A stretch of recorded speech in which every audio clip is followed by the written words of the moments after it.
সামনে তো আমাদের ধান তো খোলার সময়, এখন যদি তেলের সংকট হয় তাহলে আমরা তো বিপদের সম্মুখীন হইতে হবে। তেল তো আমাদের দরকার, আমরা তো তেল ছাড়া তার আমরা মাঠে চাষ করতে পারবো না। গ্রামে তো তেল পাওয়া যাচ্ছে না, তেল যদি শহরে আসতে আসতে পাম্পে যে পরিমাণ দরকার সে পরিমাণ তো দিচ্ছে না, তাতে করে চাষ আমরা কীভাবে করবো?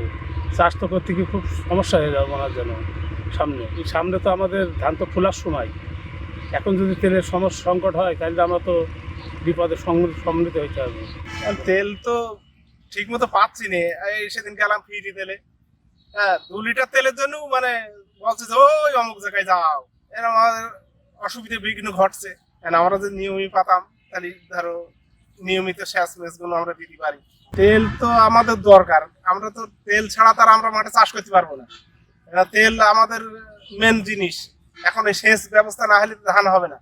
এই সেচ পাম্পটা প্রায় আমাদের 30 বিঘা জমি চাষ আছে, প্রতিদিন আবার প্রায় 10 লিটার তেলের দরকার হয়। পবিত্র রমজানে এভাবেই আপন হয়ে উঠুক সবাই ইসপির আপন করা স্বাদে।